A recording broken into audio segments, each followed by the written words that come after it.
الحمدللہ، اللہ تعالیٰ کا لاکھ لاکھ شکر ہے کہ مالک الملک نے اپنی یاد کی توفیق اور موقع عطا فرمایا۔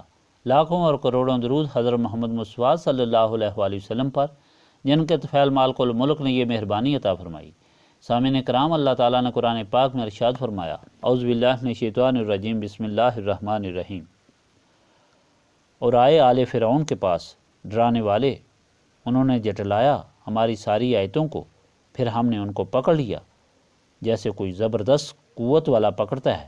کیا تمہاری قوم کے کفار بہتر ہیں ان سے، یا تمہارے لیے معافی لکھ دی گئی ہے آسمانی نوشتوں میں؟ یا وہ کہتے ہیں کہ ہم ایسی جماعت ہیں جو غالب رہے گی، ان قریب پسپا ہوگی یہ جماعت اور پیٹ پھیر کر بھاگ جائیں گے، بلکہ ان کے وعدہ کا وقت روز قیامت ہے، اور قیامت بڑی خوفناک اور تلخ ہے۔ بے شک مجرم گمراہی اور پاگل پن کا شکار ہیں۔ اس روز ان کو گھسیٹا جائے گا آگ میں منہ کے بال، یہ چکھو آگ میں جلنے کا مزہ۔ بے شک ہم نے ہر چیز کو پیدا کیا ہے ایک اندازے سے، اور نہیں ہوتا ہمارا حکم مگر جو ایک بار آنکھ جھپکنے کے برابر واقعہ ہو جاتا ہے۔ اور بے شک ہم نے ہلاک کر دیا جو کفر میں تمہارے ہم مشرب تھے، پس ہے کوئی نصیحت قبول کرنے والا؟ اور جو کچھ انہوں نے کیا ان کے اپنے نامہ اعمال میں درج ہے، اور ہر چھوٹی اور بڑی بات لکھی ہوئی ہے۔ بے شک پرہیزگار باغوں میں اور نہروں میں ہوں گے، بہت ہی پسندیدہ جگہ میں، عظیم قدرت والے بادشاہ کے پاس ہوں گے۔ اب سنتے چلے آ رہے ہیں کہ اللہ تعالیٰ نے یہ قرآن پاک جو اپنے آخری رسول صلی اللہ علیہ وآلہ وسلم کو عطا فرمایا، یہ ایسی ہدایت ہے جو ہر رجوع کرنے والے کے لیے آسان کر دی گئی ہے۔ اس میں گزشتہ تاریخ بیان کی گئی ہے، رسولوں کے حالات اور ان کے غلاموں کے انجام اور گستاخوں کے انجام درج ہیں، جو آسانی سے سمجھ آ سکتی ہے کہ فلاح اور نجات کا راستہ کیا ہے۔ نوح سے لے کر لوط تک کے حالات بیان کیے گئے، فرعون کی قوم کے حالات بھی بیان کیے گئے جو ان سب سے زیادہ سخت تھے۔ فرمایا کہ ظالموں، تم یہ کفار کی گستاخی سن چکے اور ان کا بد انجام سن چکے ہو، پھر جو گستاخی کرتے ہو تو کیوں؟ کیا تم ان سب گزشتہ کفار سے زیادہ طاقتور ہو؟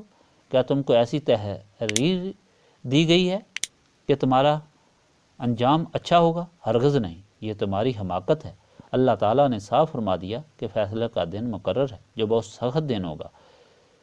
مجرمین کو دنیا میں بھی ذلیل و رسوا کیا جائے گا، اور آخرت میں ان کو آگ میں منہ کے بل گھسیٹ کر ڈالا جائے گا اور کہا جائے گا کہ عذاب چکھو۔ اللہ تعالیٰ فرماتا ہے کہ ہر چیز کو اندازے سے بنایا گیا ہے، اور اللہ تعالیٰ کا حکم ہوتے ہی پورا ہو جاتا ہے۔ ہر ایک کے عمل اس کے اعمال نامے میں لکھے ہیں۔ جن لوگوں نے اللہ تعالیٰ کے حکم کے مطابق عبید، محبت اور خوف میں زندگی گزاری ہوگی، وہ جنت کے باغوں میں ہوں گے، آرام کریں گے، اپنے عظیم بادشاہ قادر مطلق کے پاس بیٹھے ہوں گے جب فیصلہ ہو چکا ہوگا، اور ہر جنت کی نعمت مل جائے گی تو اللہ تعالیٰ پوچھے گا اور کیا چاہتے ہو؟ وہ بولیں گے یا اللہ سب کچھ تو مل گیا، اور کیا ہو سکتا ہے؟ اس وقت اللہ تعالیٰ ان کو دیدار عطا فرمائے گا جس کی عظیم برکت سے وہ ہر نعمت کو بھول جائیں گے۔ حضرت سعد بن مسیف فرماتے ہیں کہ ایک رات میں کسی مسجد میں گیا، کچھ وقت گزرا تو مجھے خیال آیا کہ صبح ہو گئی، لیکن پتہ چلا کہ ابھی آدھی رات ہے اور کوئی نہ تھا۔ میں پھر سو گیا۔ میں نے اپنے پیچھے کوئی حرکت سنی، میں گھبرا گیا۔ میں نے سنا کہ کوئی کہہ رہا ہے، اے شخص جس کا دل خوف سے بھر گیا ہے، مت گھبرائیے، بلکہ پہلے یہ کہیے، اے اللہ تعالیٰ تو بادشاہ ہے، بڑی قدرت والا ہے، جو کام تو چاہتا ہے ہو جاتا ہے۔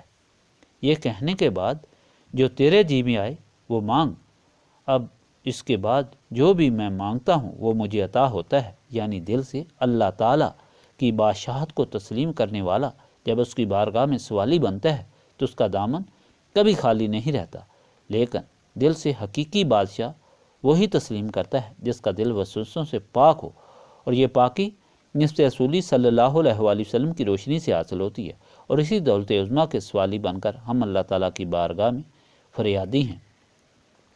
اللہم صلی علی سیدنا محمد وعلی آلہ وصحبہ صلاۃ تکون لنا مان من کل خوف۔ لا الہ الا انت سبحانک انی کنت من الظالمین، استغفر اللہ العظیم الذی لا الہ الا هو الحی القیوم واتوب الیہ، استغفر اللہ العظیم الذی لا الہ الا هو الحی القیوم واتوب الیہ، استغفر اللہ العظیم الذی لا الہ الا هو الحی القیوم واتوب الیہ، ربنا تقبل منا انک انت السمیع العلیم وتب علینا انک انت التواب الرحیم۔